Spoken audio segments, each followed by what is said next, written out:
Last thing, Iran negotiations. I got to get your take on this. I've been asking people to get. Okay, my audience have heard me say I've been very cynical of these negotiations. And it's because I look at it in the context of history. And you could see, Iraq, weapons of mass destruction in Iraq, and they're using the same argument now against Iran. You can see Afghanistan, you can see Syria, you can see Libya, you can see Sudan as a basket case. Iran is the last man standing. And no, this is not the same situation where Iran was in the first time Trump was in office, but he's filled his cabinet with whack jobs. He's arm in arm with Netanyahu. And he is making this wild association that anything the Houthis do, it's really the Iranians doing it, meaning it's a one-to-one. And so it's amazing how that doesn't work, that anything that Ukraine does is U.S. responsibility, right? I made the same point. That proxy thing only works, when it's other people doing it. I made the exact same point. It's like you've been dumping hundreds of billions of dollars into Ukraine, but you act like you're a mediator and a third party. I was like, get out of here with that nonsense, right? And so my thing was always, I was very distrustful of these negotiations. That, yeah, they're having negotiations, but this could be just like they were doing negotiations in Iraq just before they came over to pretext to attack Iraq. And, there's playbook to this, where papers on the exact same process, have negotiations, blew up the negotiations, say you did everything you could in order to justify an attack on Iran with either Israel or with U.S. Israel assistance. Okay, well, that's effectively what they've done. They pretended as if they were having negotiations, whether he wanted to or not. He's been maneuvered into this, or this was always the plan. They've started to escalate their demands in negotiations, something that was always a red line for Iran. And now it's, well, everything the Houthis does is effectively Iran doing. He just put out the tweet. You got Hegseth, alcoholic rantings, screeching that he's going to attack Iran at the place and time of his choosing. We don't need Congress for this, apparently, but whatever. And so they seem to have set up a context by which they can wage strikes on Iran. I guess my question to you was this always the plan? Was this never honest negotiations? What is your take on this? I don't think that's the case, right? I think that this, giving the Trump administration credit for 5D chess plays, that's already a little tiring. Right. They knew it, they were going to give up the tariffs war. It was just bluff and bluster. It was just going to be an economic war on China, not an economic war on the entirety of the world. Right. No. Or similar things about, the peace deal that they were trying to sell Russia on Ukraine and all of this. No, I think they're a bumbling, incompetent, very fractious group of mostly B-grade neocons, right? With a handful, right? Okay, RFK Jr. is there, but okay, the guy's a little, I like him, generally speaking, except for the whole Israel thing, right? I'm not quite sure on his in general vaccine stance, right? I believe in science, right? But generally he's a pretty good guy, but he's health and human services, and that's something that doesn't matter to anyone who's outside the U.S. So, right. That he doesn't touch foreign policy. And Tulsi Gabbard's only visible accomplishment that I've seen so far is doing a 180 on Yemen, which is disappointing, to say the least. But other than that, it's just B-grade neocons, right? That's what it is. I, up until the last week, have been of the assumption that neither the Trump administration nor Iran wanted to be bogged down in a war with each other now, right? I thought the Trump administration had other priorities, namely China, right? And that the Iranians were preparing a long game of letting Russia, strategic partnership with Russia, building up their air defense, their electronic warfare, their economy, sanctions proofing it further, everything.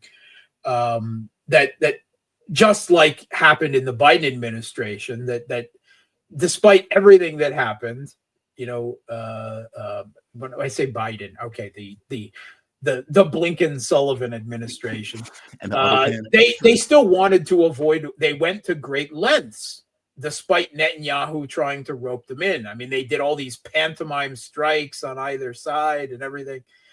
So my assumption was that, the bluff and bluster on the Iran deal, a JCPOA 2.0, right, was just that, right? It was to put a bookmark into Iran and saying, we don't want to deal with this right now. We'd prefer to deal with China. And, Netanyahu, calm down. You can have Gaza, right? But we're not going to give you war with Iran.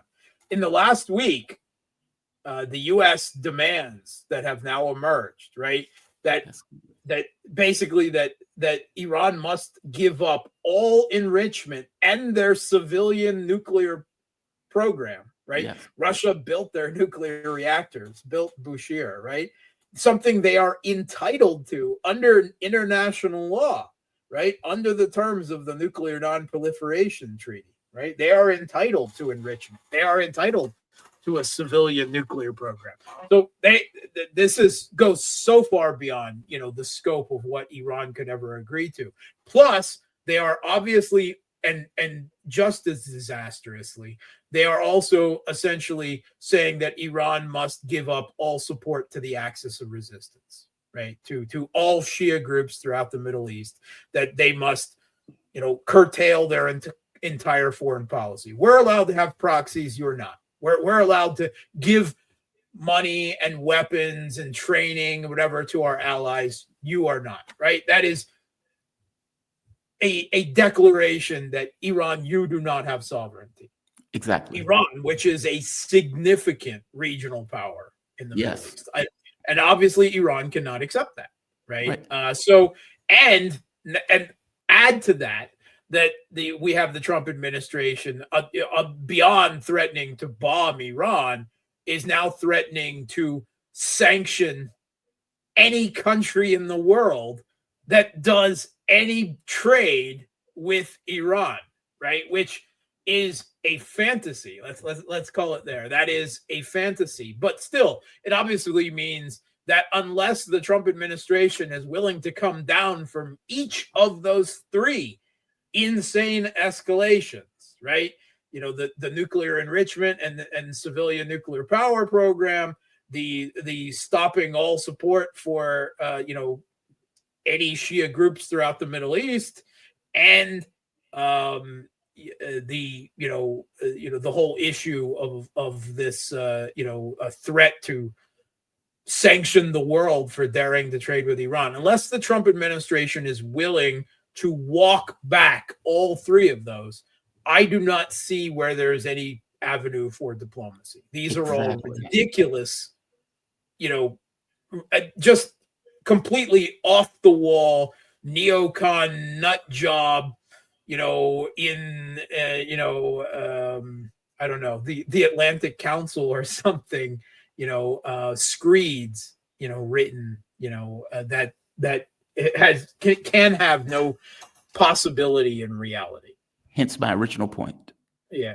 My original point. But please, I'm sorry. It's basically Trump walks these back, right? And it's not like he hasn't walked them back. He walked back his entire tariff war against the world already. So I think it was all just a game. It was all bluff.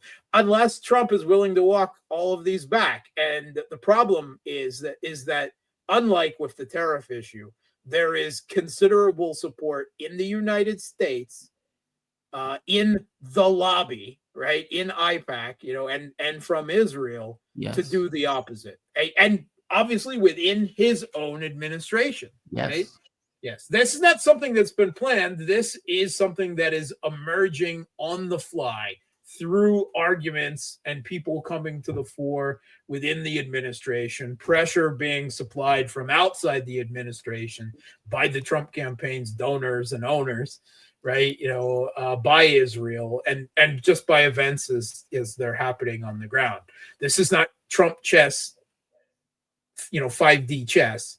This is just where things, have settled. Now, maybe there are people within the Trump administration that always wanted to go to war with Iran and have done nothing from the beginning, but there was not a plan, right, that was the overarching plan of the entire administration, right? Just like there wasn't with Biden. There are people who were saying the same thing with Biden, that all of this is just so Biden can go to war with Iran. And the Biden administration came and went, and they never went to war with Iran.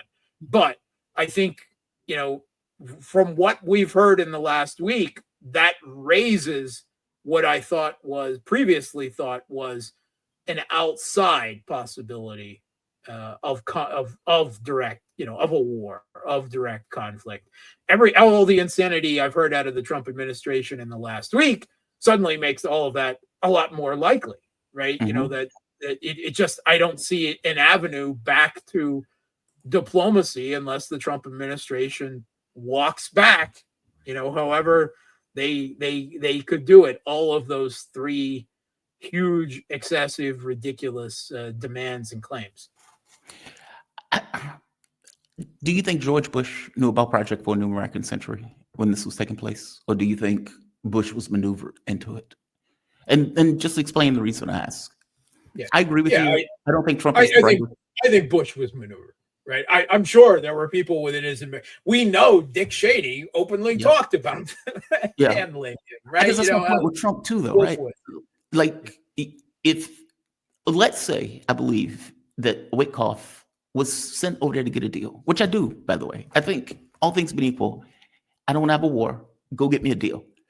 But the problem is Donald Trump has spent 3 months screaming at the height of his lungs that he's going to bomb Iran if they don't get a deal. I'm going to bomb you. I'm going to bomb you. That is a hell of a hill to walk back off. That is a hell of a cliff, because you would have to get a lesser deal, meaning you don't get any of those items that you said you were going to get. The Libyan model of getting rid of all their nuclear reactors, as you point out, I don't want you giving support to the Houthis because everything that the Houthis does is effectively coming from Iran.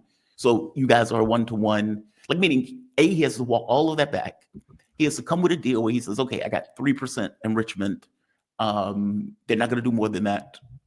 I'm Trump. This is great. He is going to be attacked viciously. Sure. Oh, you collapsed. You gave in to Iran.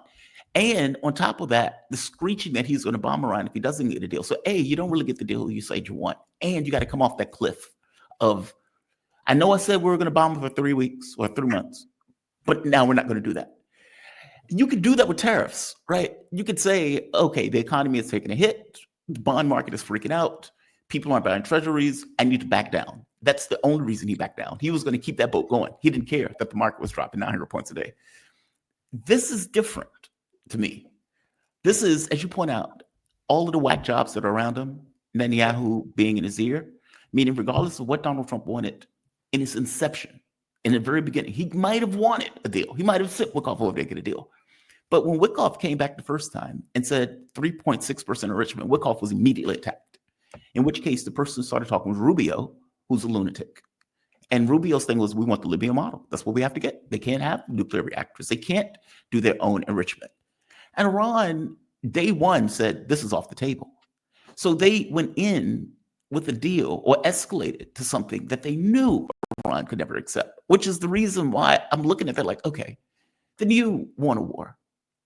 Because otherwise, you don't do that if indeed you're trying to avoid. This was always the problem with bringing in a crew of neocons. I mean, it's hard to find anyone in D.C., anyone with any experience, right, who isn't a neocon, right? Whether it's the Republican flavor or the humanitarian interventionist, Democratic flavor, right? They're flip sides of the same coin. Yeah. Right? Stephen Walt pointed that out more than a decade ago already, right? So but I remember Trump Jr. saying, I remember the social media post that he made. There must be no neocons in my father's administration, and that it's all neocons with right. Token Gabbard and RFK thrown in, for a little bit of cover, and that's always going to be a problem, right? They are the ones who come and explains to him what is happening. They are the ones who come and present policy options. And let's face it, Trump isn't, a hugely worldly international relations educated person out there that is going to know any different from what is presented to him. I mean, his last administration, Bolton and others openly bragged about how they manipulated Trump from day one. You know, the information they presented to him, the information they didn't present to him, the policy options they gave him. And the excuse that all of the Trump fanboys had in the first administration was, oh, he was forced to take these neocons, because of the threat of impeachment and, the neocons in the Senate voting against him. Oh, okay. All right. And here we go. Trump 2.0, he won. He keeps talking about how big his mandate is. He meets the Pope. Do you know how big my mandate is? Right. I mean, now, of course, he's cosplaying as the Pope, right? Like anyone in the world outside of the U.S. cares about the size of his mandate, right? Whatever. But he seems fascinating. But despite the size of his mandate, he goes and hires all neocons again. Again with the token others. That was once that happened, it was inevitable that we're getting right. And there are only 3 flavors, right, of foreign policy professional in Washington. The ones who prioritize war with Russia over everyone else, the ones who prioritize war with China over everyone else, and the ones who prioritize war with Iran over everyone else. That's the only 3 flavors they are. They all want war with all 3, but they just have different priorities, right? And now he's got all 3 of them screaming in his ear, right? He's got the ones, you've got to get back and help Ukraine resist Putin, right? Out of one ear. The other ones, you've got to save Israel and destroy Iran. And now pivot to China, China, right? They're all screaming in his ear, right? And he's tossing bones here and tossing bones there. And, at the end of the day, what can I say? Trump is not Putin, right? He cannot manage he cannot manage an administration with different and contrary and opinions different from his own. He's not that person, right? The art of the deal, right? That mafia leg breaking tactics. Right? Iran, you'll agree to everything that I say, or I'll break your leg and we'll burn down your cousin's house. Right? That's not going to play with Iran. Right? That doesn't play in diplomacy. The art of the New York real estate deal is not diplomacy. Sorry. Contrary to my gut feelings and everything, everything that he's a slimy used car salesman. Everything seems like Wyckoff actually is one of the more realistic people that around Trump, right? And has tried his best at some level, at least, to steer the U.S. away from going to war with Russia, going to war with Iran, going to war with China. But he's failing. Wyckoff seems increasingly to, I know Trump relies on him to do all of his diplomacy. Like the U.S. doesn't even have a Secretary of State or a State Department. But here's the problem. The Biden administration did no diplomacy because they refused to do diplomacy. They didn't think they should, that they believed it was morally and part of their exceptionist belief not to do diplomacy, not to offer any concessions to what they saw as their evil enemies, right? The Trump administration is just incapable of doing diplomacy. They are a clown team, right? They think things are going to be settled with bluff and bluster and threats, and then a smile and a handshake and a backroom deal, with my cousin Vinny promising to break your legs unless you agree, right? That is no teams of experts, nothing. And I understand that he doesn't trust the deep state, right? But then I don't know. You should have brought in an entire administration staffed of Kinsey Institute professionals and brought back Ambassador Chaz Freeman and these other people's. Why isn't McGregor, not that I agree with McGregor on all of his military analysis and have it from the beginning of this special. But that said, at least the guy's heart, at least now in his life, seems to be in the right position. Daniel Davis, right? These are people with military experience who could be taking positions, right? Other than neocons in Trump's administration. And that's not where we are. That's not what we have. That's not the options that are presented to Trump. So last question before I let you go. Yeah. Do you think this leads to war with Iran? Yeah, again, unless Trump backs down, I don't see where else it goes, right? I mean, wow, Mark Sleboda. I did not think that a week ago, right? I thought, this is bluff and bluster. Neither side really wants a war. Like with Biden, they'll get close and then they'll hedge around it, and we'll come up with a JCPOA 2.0 Trump approved branded tacky gold lame covering and everything, right? But that the demands of the last week say that they are completely off the ranch or off Mar-a-Lago or wherever, wherever. They're just not in a world of reality. Everything that has been expressed in the last week is the neocons' words expressing demands that they know that Iran cannot possibly, no sovereign country capable of resisting would ever accept. And the alternative to that is back down or war. Mark Sleboda, international relations security analyst. You can follow Mark on Twitter at Mark Sleboda1, his YouTube channel, Real Politic with Mark Sleboda. You can also find him on Substack. Is there anywhere else where people can find you, Mark? I may be missing something. Substack, Telegram, Twitter. That's it. Twitter. Substack, Telegram, and Twitter. Mark Sleboda, my man. Thank you for this, Mark. Really good presentation. We have a fantastic audience here. By the way, we're up to nearly 800 people. Thank you for this. I appreciate it. You have a good one, okay? Thanks for having me, and thanks to everyone out there. Thanks, man.